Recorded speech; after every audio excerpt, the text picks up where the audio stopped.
Selamat datang di channel Gila Novel. Mohon dibantu untuk like dan subscribe channel ini ya.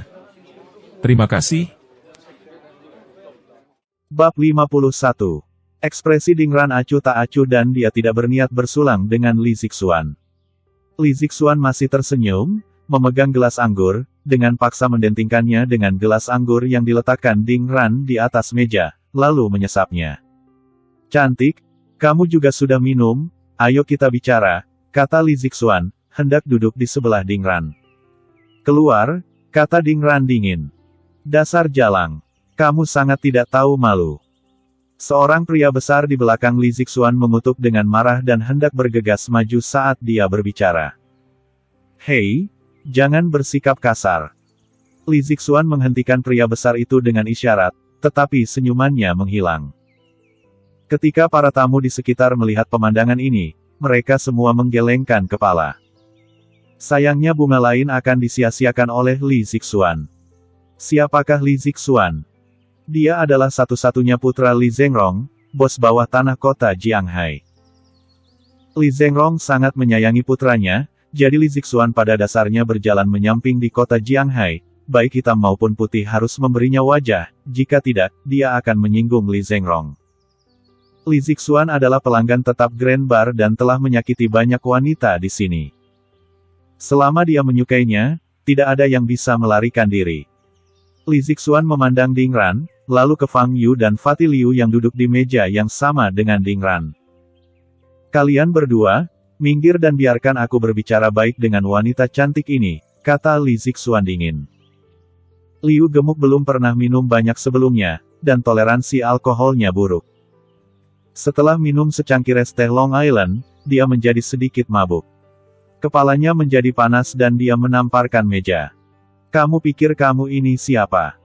Guru Ding berkata bahwa dia tidak ingin minum bersamamu lagi. "Tahukah kamu bagaimana menghormati orang lain?" Sebelum Fatih Liu menyelesaikan kata-katanya, seorang pria bertubuh besar di belakang Li Zixuan berjalan menuju dia. "Jangan bergerak dan ambilkan aku sebotol anggur," kata Li Zixuan kepada pria besar itu. "Jalan."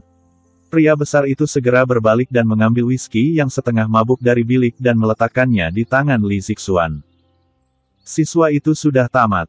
Beraninya dia menentang Li Zixuan. Bukankah ini mencari kematian? Para tamu di sekitarnya semuanya menunjukkan rasa kasihan di mata mereka. "Kenapa kamu tidak bicara?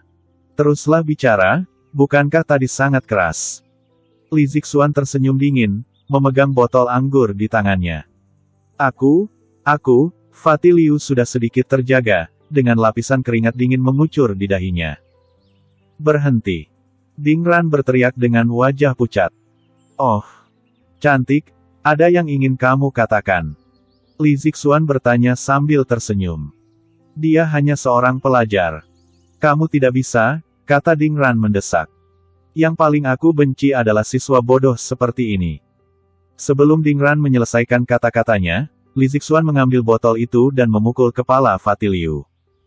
Ekspresi Dingran berubah drastis dan dia berteriak. Namun detik berikutnya, tidak terdengar suara pecahan kaca. Pada titik tertentu, Fang Yu berdiri dan meraih tangan Li Zixuan yang memegang botol anggur. Li Zixuan mengertakkan gigi dan mencoba sekuat tenaga untuk menghancurkan botol itu, tetapi dia tidak bisa bergerak. Tangan Fang Yu seperti tang besi, menjepit erat tangan Li Zixuan. "Nak, aku hitung sampai 3 dan segera lepaskan tanganmu, jika tidak, aku akan membuatmu menyesal seumur hidupmu." Li Zixuan memelototi Fang Yu dan berkata dengan marah. "Kamu tidak perlu mengatakannya 3 kali, aku akan melepaskannya sekarang," kata Fang Yu sambil melepaskan tangannya. Tapi Li Zixuan tiba-tiba merasakan sakit di pergelangan tangannya dan tidak bisa memegang botol sama sekali. Retakan. Botol itu jatuh ke tanah dan gelasnya pecah. "Ada apa? Apa yang terjadi?" Sepupu Fatih Liu, Luo yang bergegas mendekat.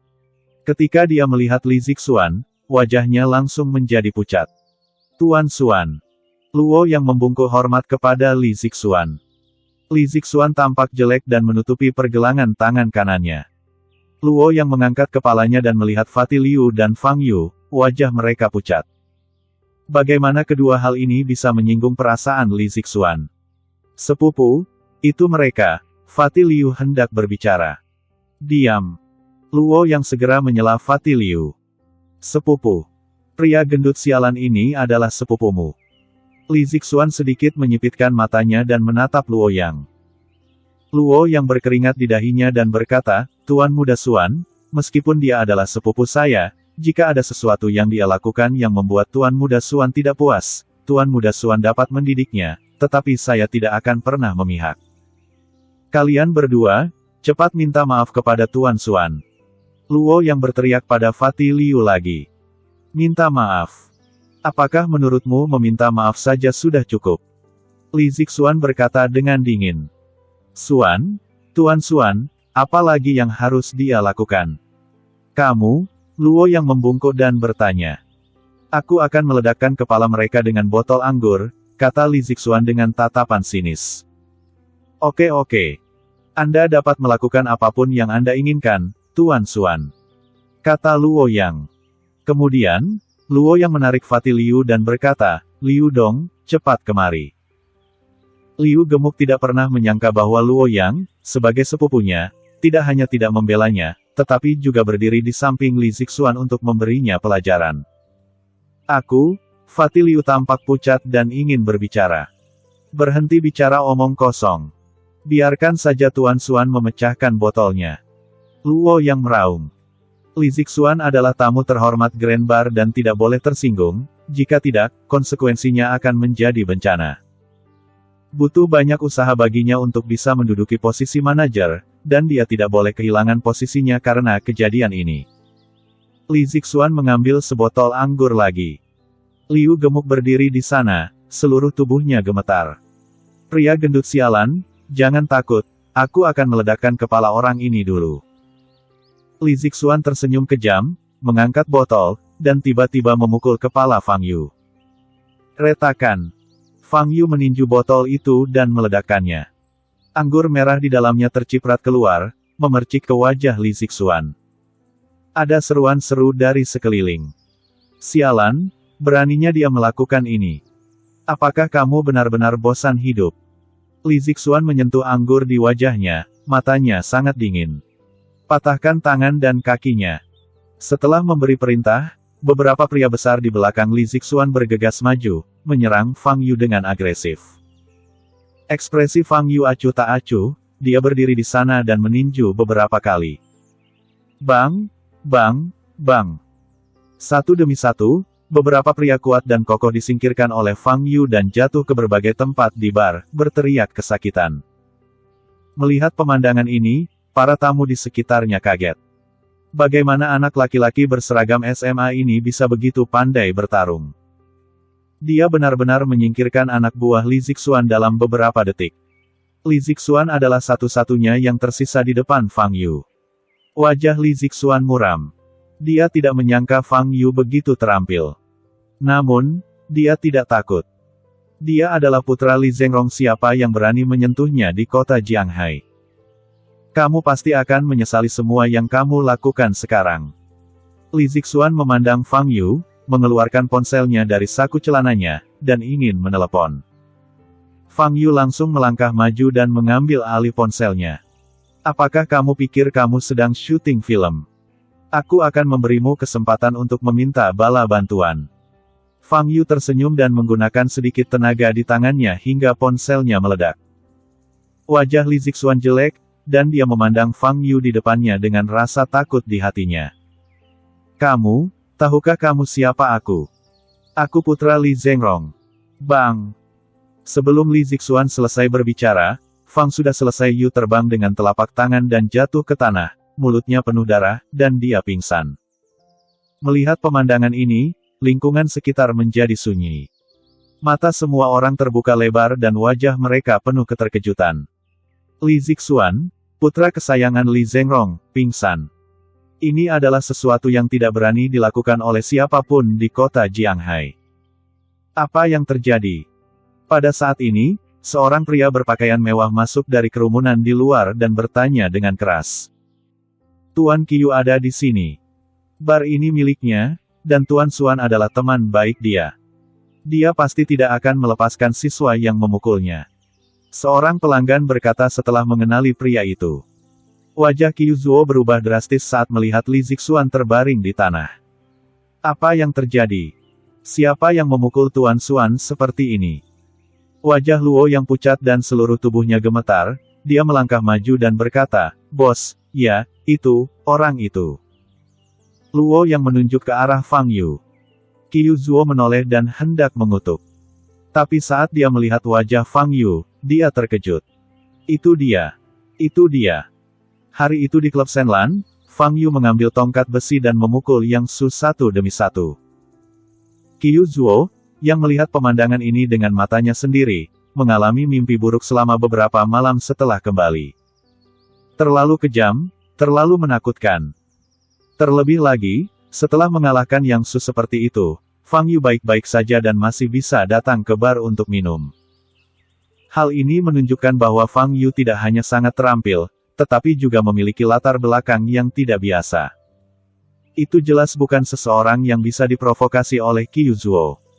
"Bos, ayo segera panggil keamanan dan taklukkan bajingan ini," kata Luo Yang dari samping. "Pak," Kyuzuo menamparkan wajah Luo Yang. "Diam. Jangan libatkan aku jika kamu ingin mati," kata Kyuzuo dengan wajah pucat. Bab 52. Saat ini, penjaga keamanan bar telah tiba, menunggu Kyuzuo memberi perintah. Namun Kyuzuo kini berada dalam dilema, tidak tahu harus berbuat apa. Tidak ada seorang pun di kedua sisi yang bisa dia sakiti. Fang Yu melirik Kyuzuo, menoleh ke Fatih Liu dan berkata, "Ayo pergi." Fatih Liu melihat kekacauan di mana-mana, hatinya dipenuhi ketakutan. Setelah merusak banyak barang dan melukai begitu banyak orang, bisakah mereka pergi dari sini dengan mudah? Melihat Liu gemuk masih linglung, Fang Yu menariknya pergi. Mata indah Dingran terus menatap Fang Yu, dengan cahaya cemerlang mengalir di dalamnya. Baru setelah Fang Yu berada jauh, dia kembali sadar dan buru-buru mengikutinya. "Bos, mereka pergi," Luo yang menutupi wajahnya dan berkata dengan cemas. Jika Fang Yu dilepaskan seperti ini, Li Zixuan pasti akan menimbulkan masalah saat dia bangun. Kyuzuo juga mengerti, tapi dia tidak berani. Beraninya dia menghentikan Fang Yu, iblis. Jika Fang Yu berbalik dan menamparnya 2 kali, dia tidak akan sanggup menanggungnya.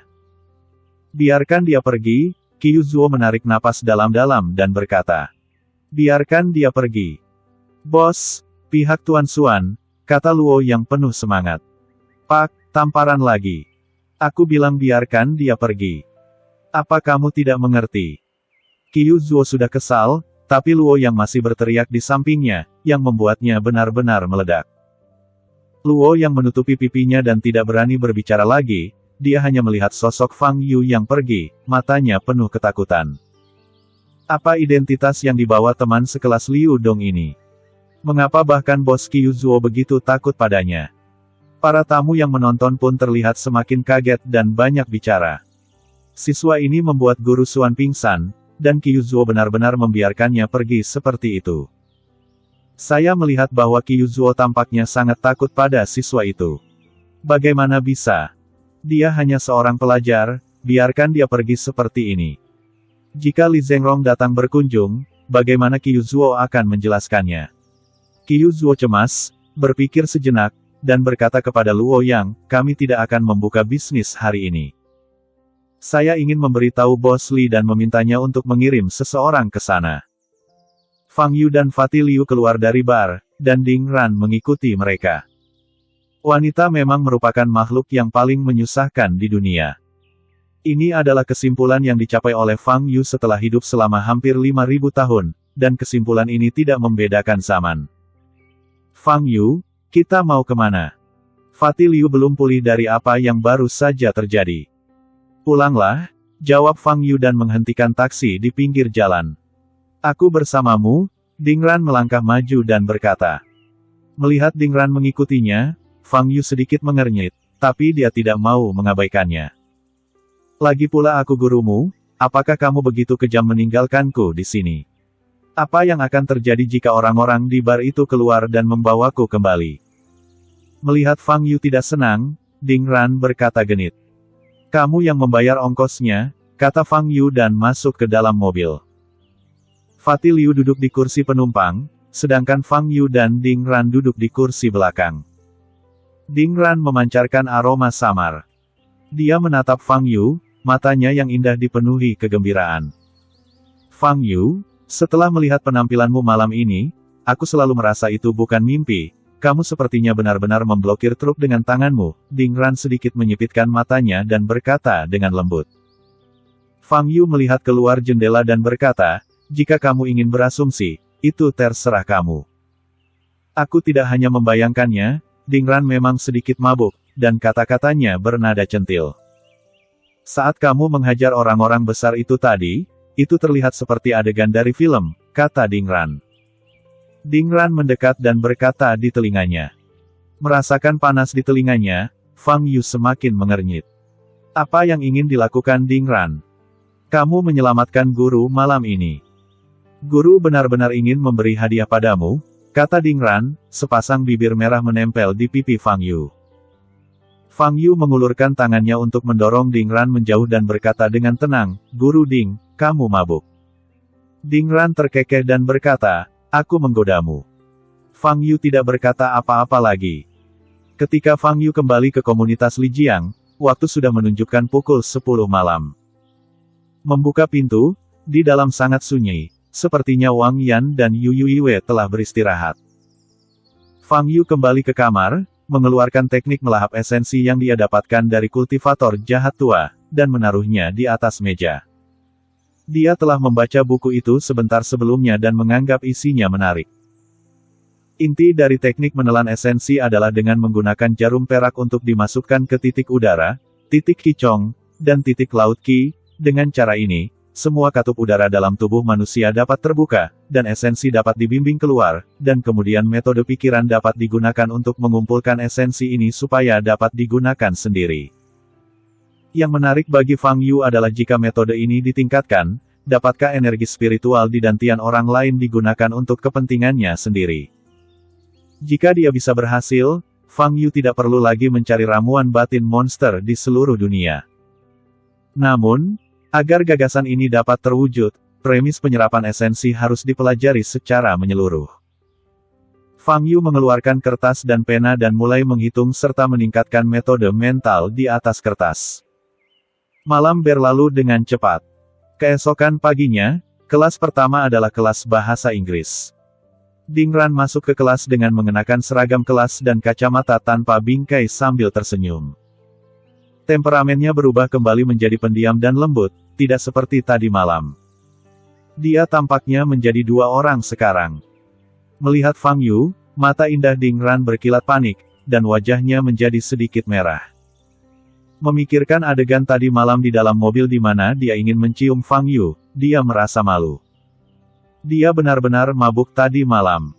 Untungnya, Fang Yu mendorongnya menjauh. Namun, dalam ingatannya, ketika Fang Yu mendorongnya menjauh, matanya penuh rasa jijik. Apa artinya? Dia tidak menyukainya karena jelek, atau apa? Memikirkan hal ini, Ding Ran tiba-tiba merasa sangat tidak bahagia, dan matanya saat melihat Fang Yu berubah. Fang Yu hanya melirik Ding Ran lalu tertidur di atas meja. Setelah mempelajari metode menyerap energi spiritual sepanjang malam, dia benar-benar mengantuk. Sepulang sekolah pada siang hari, Fang Yu menerima telepon dari Ji Rumei. Tuan Fang, saya menerima kabar bahwa Yang Jian telah dibebaskan dari pengasingan. Saya mendengar bahwa dia telah menerobos ke ranah master seni bela diri. Dia akan segera kembali ke kota Jianghai. Ketika saatnya tiba, dia pasti akan datang kepada Anda, Tuan Fang. Jika Anda setuju, saya dapat membantu Anda membeli tiket ke Eropa segera, kata Ji Rumei penuh semangat. Maksudmu, biarkan aku kabur, kata Fang Yu. Tuan Fang, saya tidak bermaksud begitu, hanya saja, Yang Jian telah menerobos ke ranah master. Jika Anda menghadapinya secara langsung, saya khawatir, suara Ji Rumei khawatir. Tidak apa-apa, itu hanya ahli bela diri, tidak perlu panik, kata Fang Yu. Tapi, Ji Rumei ingin mengatakan sesuatu lagi, tapi pada akhirnya dia tidak mengatakannya. Dia tahu bahwa pemuda kuat seperti Fang Yu pasti memiliki ambisi yang lebih tinggi dari langit. Dia tidak hanya tidak setuju meminta Fang Yu melarikan diri tanpa perlawanan, tetapi dia mungkin juga merasa hal itu mempermalukannya, jadi lebih baik tidak mengatakan apapun. Begitu Ji Rumei menutup telepon, Tang Mingde menelepon. Setelah terhubung, apa yang dia katakan mirip dengan Ji Rumei, yang semuanya meminta Fang Yu untuk sementara waktu menghindari tepian. Namun Fang Yu juga menolak. Setelah menutup telepon, Fang Yu berdiri di depan jendela kelas, menatap siswa yang sibuk di gerbang sekolah, sedikit menyipit. Yang Jian, ahli seni bela diri. Yang disebut ahli seni bela diri sebenarnya adalah seorang biksu pembangun yayasan. Hanya ada satu perbedaan besar antara tahap pembangunan fondasi dan tahap pemurnian Qi, tetapi perbedaan kekuatannya cukup besar. Dalam keadaan normal, seorang biksu pada tahap pembangunan fondasi dapat mengalahkan 20 biksu pada tahap pemurnian Qi tingkat 12, dan ini tidak berlebihan. Para beku pada tahap pemurnian Qi tidak dapat melepaskan energi sebenarnya, tetapi para beku pada tahap pembangunan fondasi sudah dapat menggunakan energi sejati untuk membuka gunung dan membelah batu. Tentu saja, Fang Yu berbeda dari biksu biasa. Dari saat dia menerobos ke tahap pemurnian Qi tingkat ke-13, dia memulai jalan yang belum pernah dilalui siapapun sebelumnya. Dia tidak tahu apa yang ada di depannya, jadi dia hanya bisa terus berjalan. Apapun yang terjadi, tujuannya adalah membangun fondasi, yang merupakan satu-satunya motivasi baginya untuk tetap hidup. Fang Yu sedang banyak berpikir ketika dia tiba-tiba melihat seorang gadis berdiri di jalan di seberang gerbang sekolah. Zhao Xuanger lah yang mengambil cuti beberapa hari. Meski jaraknya jauh, dengan penglihatan Fang Yu, dia masih bisa melihat ekspresi Zhao Xuanger saat ini. Kebencian, kekejaman, tekad. Apa yang dia lakukan di sana? Mungkinkah? Pikir Fang Yu dalam hati. Benar saja, Fang Yu melihat Tang Xiaorou. Tang Xiaorou berjalan keluar dari gerbang sekolah dan berjalan langsung ke Zhao Xuanger. Setelah Zhao Xuanger melihatnya, ekspresi aslinya menghilang seketika dan digantikan oleh wajah tersenyum. Mereka berdua berjalan bersama ke pinggir jalan, berbicara dan tertawa sambil berjalan. Tang Xiaorou masih sebodoh biasanya. Fang Yu sedikit menyipitkan matanya, berbalik dan meninggalkan kelas. Bab 53. Tang Xiaorou dan Zhao Xuanger sedang berjalan di jalan, berbicara dan tertawa. Keduanya berdamai tadi malam. Tadi malam, Zhao Xuanger menelepon Tang Xiaorou. Di telepon, Zhao Xuanger menangis dengan sedihnya, mengatakan bahwa dia telah jatuh cinta dengan orang yang salah sebelumnya, dan apa yang dia katakan di klub Shenlan hari itu hanyalah kata-kata kemarahan. Dia meminta maaf kepada Tang Xiaorou dan meminta pengampunan. Bagaimanapun, mereka telah berteman selama lebih dari 2 tahun di sekolah menengah. Tang Xiaorou melembutkan hatinya dan menerima permintaan maaf Zhao Xuanger, dan keduanya berdamai seperti sebelumnya. Pagi ini, Zhao Xuanger mengirim pesan teks ke Tang Xiaorou, memintanya pergi berbelanja dan makan bersama di siang hari, seperti sebelumnya. Tentu saja Tang Xiaorou tidak akan menolak, jadi mereka berdua berjalan bersama. Xuanger, kamu sudah cuti selama beberapa hari. Kapan kamu akan kembali ke kelas? Ini sudah dekat dengan ujian masuk perguruan tinggi. Jika kamu terus meminta cuti, akan sulit untuk mengikuti kemajuan. Tang Xiaorou memandang Zhao Xuanger dengan cemas dan berkata. Zhao Xuanger tersenyum dan berkata, saya akan kembali ke kelas besok. Saya akan mengambil cuti hari ini sebagai cara untuk bersantai dan mengurangi stres. Itu bagus, Tang Xiaorou tersenyum. Keduanya terus berbicara dan berjalan, dan sebelum mereka menyadarinya, mereka sampai di sebuah jembatan penyeberangan tua. Di bawah jembatan itu ada Li Jiang yang terkenal di kota Jianghai. Jembatan penyeberangan ini dibangun di sudut tersempit Li Jiang, tempat sungai mengalir deras. Jembatan ini berada sekitar 15 meter di atas sungai, dari sana dapat melihat pemandangan sungai yang indah. Saat banyak turis datang ke kota Jianghai, mereka memilih untuk berfoto di jembatan penyeberangan ini.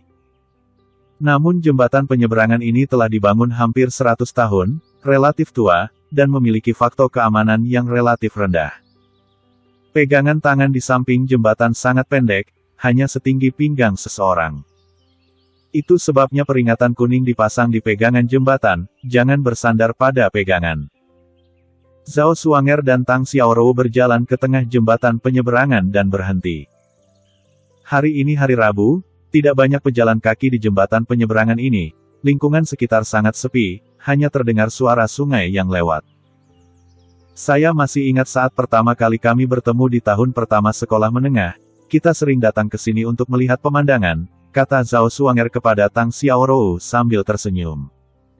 Ya, waktu berlalu begitu cepat, 2 tahun telah berlalu hanya dalam 1 tahun. Mata indah Tang Xiaorou dipenuhi dengan kenangan. Saat kita lulus, semakin sedikit kesempatan untuk datang ke sini untuk melihat pemandangan bersama, kata Zhao Xuanger. Tidak, bahkan setelah lulus, kita akan tetap berteman baik dan dapat bertemu kapan saja, Tang Xiaorou memandang Zhao Xuanger dan berkata dengan lembut. Mata Zhao Xuanger bergerak sedikit, menunjukkan sedikit keraguan, tetapi segera menjadi bertekad. Saat ini, tidak ada pejalan kaki di jembatan penyeberangan tersebut. Ini adalah peluang bagus. Xiaorou, lihat ke bawah jembatan, sepertinya ada banyak ikan bermunculan, kata Zhao Xuanger. Benarkah? Tang Xiaorou maju selangkah, meletakkan tangannya di pegangan, dan melihat ke arah bawah jembatan. Mata Zhao Xuanger bersinar dengan tatapan menyeramkan, dan dia berjalan di belakang Tang Xiaorou. Kenapa aku tidak bisa melihat? Tang Xiaorou menjulurkan kepalanya dan melihat ke dasar jembatan, mencari ikan yang disebutkan Zhao Xuanger.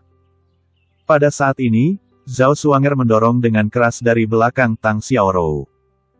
Tang Xiaorou menjerit, kehilangan pusat gravitasinya, dan langsung jatuh ke sungai yang deras.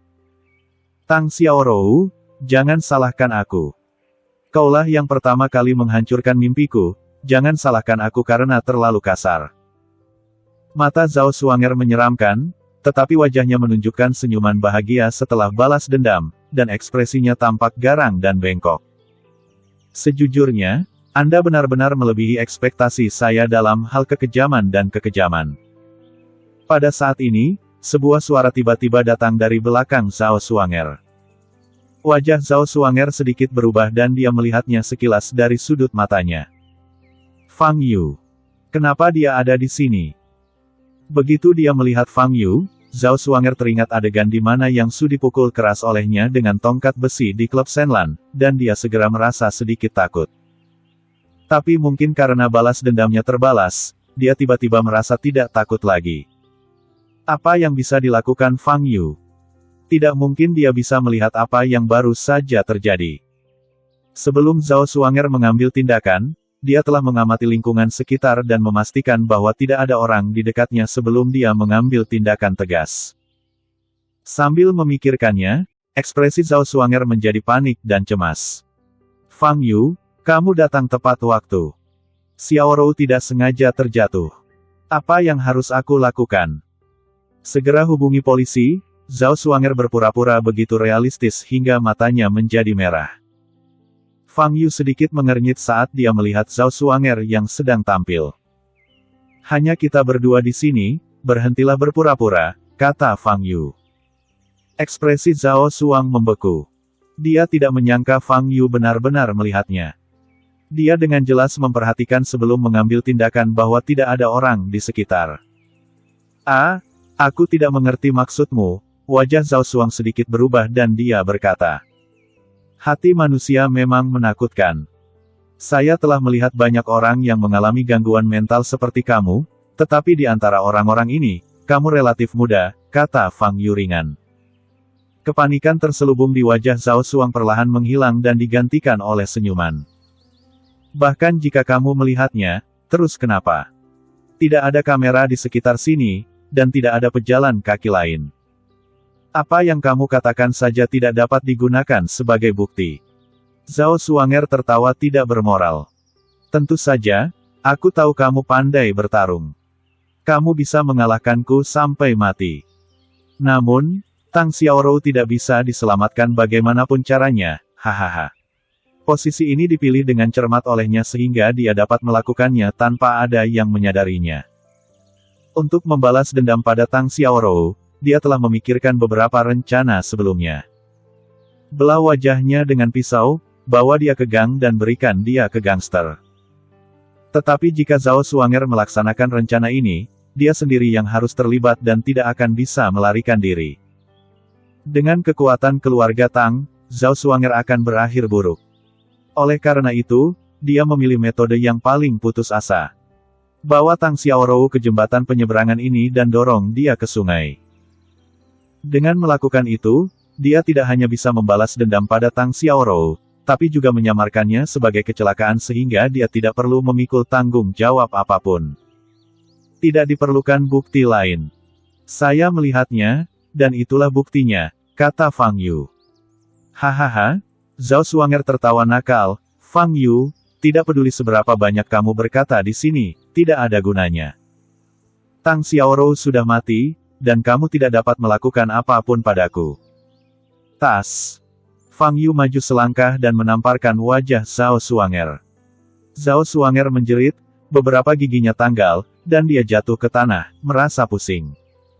Tang Xiaorou masih bisa diselamatkan. Tapi kamu tidak bisa lagi diselamatkan.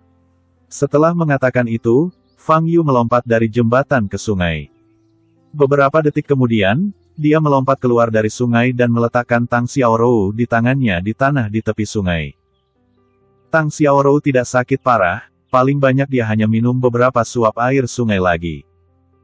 Fang Yu bisa saja menghentikan Zhao Xuanger sebelum dia mengambil tindakan, tapi dia tidak melakukannya.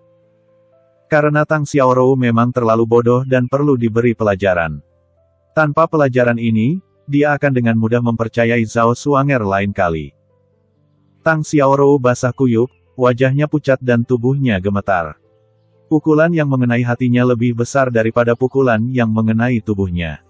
Zhao Xuanger sebenarnya ingin membunuhnya. Teman yang sudah bersama lebih dari 2 tahun ini sebenarnya ingin membunuhnya. Dia memikirkan panggilan telepon dari Zhao Xuanger tadi malam, apa yang dikatakan Zhao Xuanger di jembatan tadi, dan ekspresi terselubung itu. Tang Xiaorou hanya merasa kedinginan. Saya sarankan menyerahkan orang ini pada Tang Xi, kata Fang Yu. Apakah dia masih di jembatan? Saya ingin melihatnya, kata Tang Xiaorou lembut. Dia seharusnya tidak bisa bergerak saat ini, kata Fang Yu. Beberapa menit kemudian, Fang Yu dan Tang Xiaorou kembali ke jembatan penyeberangan. Zhao Xuanger masih terjatuh ke tanah, menutupi pipinya yang merah dan bengkak. Melihat Tang Xiaorou berjalan kembali tanpa terluka, matanya penuh ketakutan, diikuti oleh kebencian yang tak ada habisnya. Zhao Xuanger, aku hanya ingin tahu satu hal ketika aku kembali. Mengapa kamu begitu membenciku? Tang Xiaorou memandang Zhao Xuanger dan menjadi dingin. Hahaha, kenapa aku membencimu? Apa kamu tidak mengerti? 2 tahun lebih aku menjadi teman baik bersamamu, aku selalu menjadi daun hijau di sampingmu, membuat bungamu semakin indah. Aku diam-diam telah jatuh cinta dengan Yang Su selama lebih dari 2 tahun, tetapi mata Yang Su selalu tertuju padamu. Yang Su mengatakan dia menyukaiku sebelumnya, dan kupikir itu benar. Periode itu adalah saat yang paling membahagiakan untukku. Jika aku bisa. Ini akan baik-baik saja jika ini terus berlanjut, tapi, itu karena kamu lagi. Kamu menghancurkan mimpiku. Kamu menghancurkan segalanya untukku. Setiap kali aku melihat senyum di wajahmu, itu membuatku muak, kamu tahu itu. Zhao Xuanger meraung histeris, matanya merah darah dan dipenuhi kebencian. Meskipun dia sudah siap secara mental, Tang Xiaorou masih merasa sangat tidak nyaman ketika dia melihat kebencian di mata Zhao Xuanger, seluruh tubuhnya lemah dan dia tidak dapat berbicara. Apa ini? Dia menganggap Zhao Xuanger sebagai sahabatnya dari lubuk hatinya, tetapi Zhao Xuanger menganggapnya sebagai musuhnya. Dia pikir Zhao Xuanger dengan tulus ingin berdamai dengannya, tetapi faktanya Zhao Xuanger ingin membunuhnya. Bab 54. Fang Yu memberitahu Tang Xi untuk menangani masalah Zhao Xuanger. Itu terkait dengan keselamatan pribadi Tang Xiaorou, jadi Tang Xi tidak akan menganggap entengnya dan segera bergegas. Zhao Xuanger dibawa pergi oleh Tang Xi. Tang Xiaorou tidak mengucapkan sepatah kata pun. Dia tidak memiliki kekuatan untuk berbicara. Dia lelah dan dia ingin istirahat. Jadi, dia berpamitan dan pulang. Sore harinya, Fang Yu sedang berbaring di meja dengan mata tertutup untuk beristirahat. Namun, meski matanya terpejam, dia terus melakukan perhitungan mental teknik melahap esensi dalam pikirannya. Penelitian tadi malam membuatnya melihat kemungkinan. Selama dia diberi waktu lebih lama, dia berhasil meningkatkan teknik melahap esensi dan menjadikannya teknik budidaya yang tidak menyerap esensi, tetapi menyerap energi spiritual. Rumah sakit pusat kota, di bangsal VIP. Li Zixuan sedang berbaring di ranjang rumah sakit, dengan pipi kirinya dibalut kain kasa tebal. Seorang pria parubaya dengan sikap mengesankan dan ekspresi tenang berdiri di samping ranjang rumah sakit, tinjunya terkepal dan wajahnya pucat. Dialah bos yang bisa membuat kota Jianghai gemetar hitam putih hanya dengan menghentakkan kakinya, Li Zhengrong. Li Zhengrong sedang mendiskusikan bisnis dengan tamu di Nandu tadi malam, dia mendengar bahwa Li Zixuan dipukuli dan dilarikan kembali semalaman. Melihat situasi tragis Li Zixuan, Li Zhengrong merasakan darahnya melonjak dan kepalanya pusing. Li Zixuan adalah putra satu-satunya, meskipun biasanya dia sangat tegas terhadap Li Zixuan, dia hanya kasar secara verbal dan tidak pernah memukul atau memarahinya. Tapi sekarang, Li Zixuan ditampar di bar dan pingsan. Ini bukan hanya tamparan di wajah Li Zixuan, tapi juga tamparan di wajah Li Zhengrong. Li Zixuan sudah bangun. Ketika dia melihat Li Zhengrong di sebelahnya, dia berkata dengan kesal, "Ayah, kamu harus membalaskan dendamku. Patahkan anggota tubuh bajingan itu dan kirimkan kepadaku. Aku akan membayar 10 kali lipat atas kerugian yang dia timbulkan padaku." Mata Li Zhengrong tajam dan dia berkata, "Jangan khawatir, Zixuan, saya telah mengirim semua orang saya untuk menemukan orang ini. Meskipun kota Jianghai besar, kota ini masih di bawah kendali saya, Li Zhengrong. Bahkan jika orang ini bersembunyi di lubang tikus bawah tanah, aku tidak akan melepaskannya. Kami akan menggalinya keluar." Sepulang sekolah pada sore hari, Fang Yu berjalan pulang seperti biasa. Tapi hari ini, dia berjalan lebih lambat. Karena dia merasakan sesuatu yang aneh. Saat ini, dia telah sampai di sebuah jalan kecil. Jalan ini sangat sepi dan tidak ada pejalan kaki. Angin sepoi-sepoi bertiup, dan dedaunan pohon-pohon kecil di kedua sisinya mengeluarkan suara gemerisik. Pada saat ini, seorang pengantar barang berseragam datang dengan sepeda listrik. Kecepatannya tidak terlalu cepat atau terlalu lambat, dan dia akan melewati Fang Yu. Saat ini, Fang Yu mengambil tindakan. Ia langsung mengangkat kakinya dan menendang sepeda listrik yang melaju. Retakan. Roda belakang sepeda listrik ditendang oleh Fang Yu. Meski pengantar barang yang duduk di atas sepeda listrik tersebut tampak ketakutan, ia bereaksi dengan cepat, melepaskan kakinya, dan meninggalkan sepeda listrik tersebut. Di udara, pengantar barang merogoh saku bagian dalam jaketnya dan mengeluarkan pistol kecil yang tampak aneh. Fang Yu tidak ragu-ragu dan meninju petugas pengantar barang. Ekspresi si pengantar barang berubah drastis, namun sebelum pukulan Fang Yu mengenainya, dia masih berhasil menarik pelatuknya dan menembakkan peluru hitam. Ledakan. Fang Yu meninju dada pengantar barang itu, membuatnya langsung terbang. Tapi pelurunya sudah ditembakkan, mengarah langsung ke dahi Fang Yu. Dalam kilatan petir, Fang Yu langsung mengangkat tangannya dan menamparkan peluru. Ledakan. Dengan suara teredam, peluru itu meledak di udara, mengeluarkan semburan kabut hitam. Bom gas. Fang Yu sedikit mengernyit, mengumpulkan energi aslinya, dan kemudian melepaskannya ke seluruh tubuhnya. Ledakan. Energi merah terang keluar dari tubuh Fang Yu, langsung menyebarkan kabut hitam tebal. Kabut hitam menyentuh dedaunan di pohon kecil di dekatnya, menyebabkannya langsung menguning. Fang Yu perlahan berjalan menuju si pembunuh yang tergeletak lebih dari 10 meter jauhnya. "Saya harus mengatakan bahwa Anda memiliki banyak cara untuk mengatur orang untuk membunuh orang," kata Fang Yu sambil tersenyum. Untuk membunuhnya, organisasi Valet pertama-tama menggunakan senapan sniper, lalu bom, lalu jarum suntik beracun, dan sekarang bahkan bom gas beracun. Setelah kegagalan ini, kamu tidak akan menggunakan peluncur roket lain kali, kan? Kata Fang Yu. Pembunuhnya, yang mengenakan seragam ekspedisi, menutupi dadanya dan menatap Fang Yu dengan ketakutan di matanya. Orang ini hanyalah monster. Peluru gas yang dia gunakan barusan adalah salah satu senjata pembunuh terbaik di organisasi Valet. Meski ukuran pelurunya kecil, namun kandungan gas beracun yang terkandung di dalamnya tidak sedikit. Menurut rencana awal, dia hanya perlu mendekati Fang Yu dan menembakkan peluru gas, dan rencananya akan dianggap berhasil. Selama Fang Yu menghirup sedikit gas beracun, dia akan mati mendadak. Tanpa diduga, paru pertama rencana itu berhasil, tetapi paru kedua melebihi ekspektasi. Fang Yu tidak hanya dengan mudah menyebarkan gas beracun, tetapi juga tanpa cedera. Ini jauh melebihi ekspektasi. Organisasi Valet membuat kesalahan yang sangat serius dalam menilai kekuatan Fang Yu. Jika ini terus berlanjut, kerugian organisasi akan semakin parah. Pembunuhnya menatap Fang Yu dengan tatapan ngeri. Dia ingin mengirim pesan kembali ke markas, tapi dia tahu bahwa dia mungkin tidak punya kesempatan. Fang Yu memandang si pembunuh dan bertanya, "Saya kira Anda tidak tahu lokasi spesifik markas besar organisasi Valet, kan?" Wajah si pembunuh sedikit berubah dan dia tetap diam. Pembunuh ini bukanlah manusia biasa, dia memiliki tingkat budidaya tahap pemurnian Qi tingkat kelima.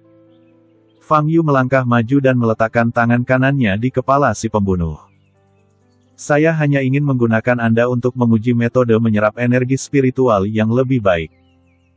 Fang Yu tersenyum dan diam-diam melafalkan metode perbaikan yang telah dia tingkatkan tadi malam. Tangan kanannya bersinar dengan cahaya merah redup.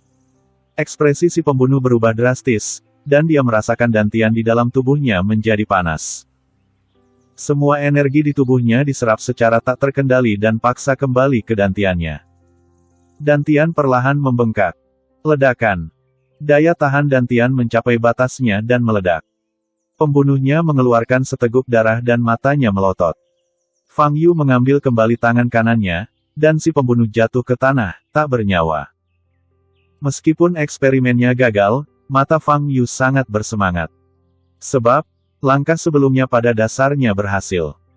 Kumpulkan semua energi sejati di tubuh orang lain kembali ke dantian dan ubah menjadi energi spiritual. Fang Yu melakukan kesalahan pada langkah terakhir dan gagal menyerap energi spiritual dari dantian si pembunuh. Pada langkah ini, waktu penyerapan harus tepat, jika tidak energi spiritual dalam dantian akan mengalir mundur, meledakkan dantian, dan semua upaya sebelumnya akan sia-sia. Namun hal ini bisa dikuasai hanya dengan bereksperimen beberapa kali. Setelah membuang mayat si pembunuh, Fang Yu pulang dengan perasaan puas. Kembali ke komunitas Lijiang, Fang Yu melihat Wang Yan mengepel lantai segera setelah dia membuka pintu. "Xiao Yu, kamu kembali." Wang Yan tersenyum saat melihat Fang Yu. Yu Yuiwe seharusnya pergi ke latihan, tapi dia belum kembali.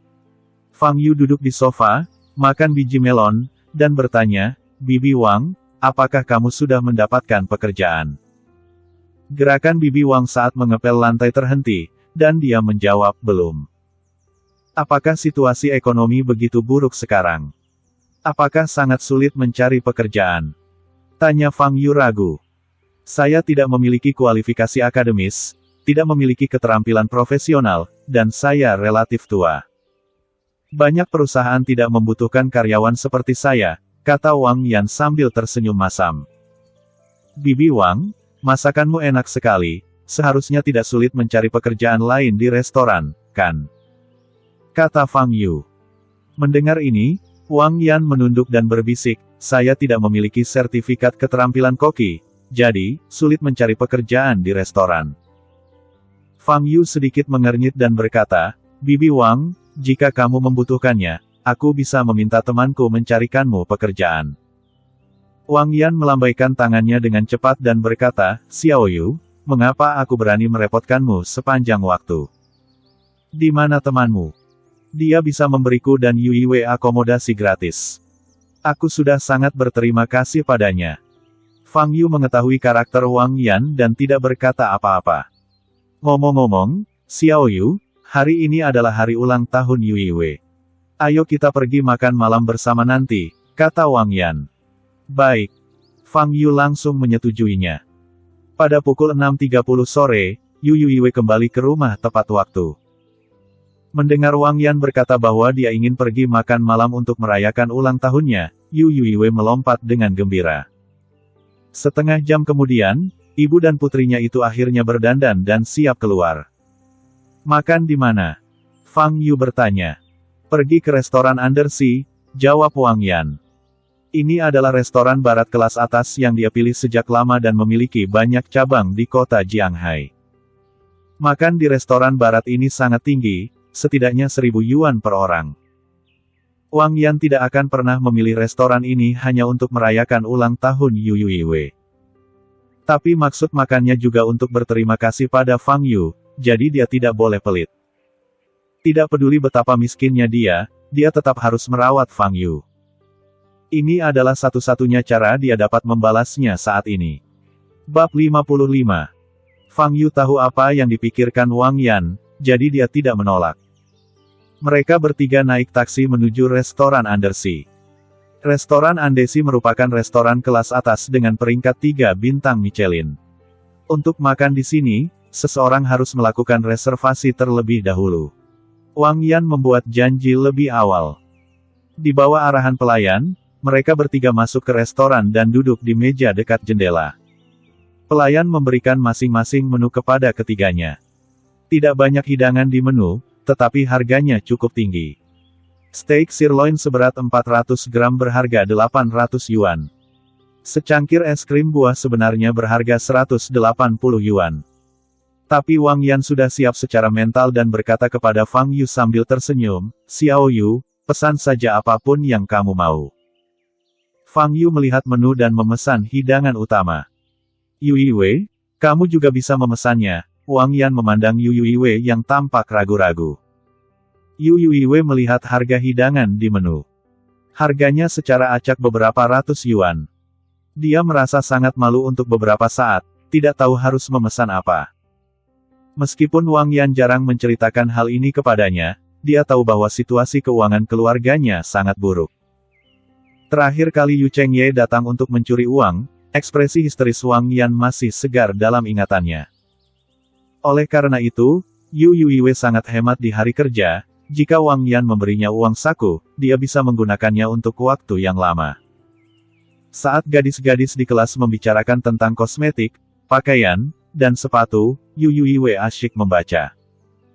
Dia tahu bahwa keluarganya berbeda dari orang lain, dan dia tidak dapat dibandingkan dengan orang lain, karena hal ini akan membuat ibunya sangat sedih. Yu Yiwei melihatnya lama sekali, lalu menatap Wang Yan dan berkata, "Bu, sebenarnya aku tidak terlalu lapar. Bagaimana kalau makan sepotong kecil kue saja?" Hidangan termurah di menu adalah hidangan penutup, dan yang termahal harganya tidak lebih dari 300 yuan. Kue mus stroberi yang diinginkan Yu Yiwei hanya berharga 150 yuan per potong. "Baiklah, para tamu yang terhormat, saya ingin menjelaskan bahwa restoran kami mengharuskan setiap tamu untuk memesan setidaknya satu makanan utama." Pelayan itu terbatuk-batuk dan berkata.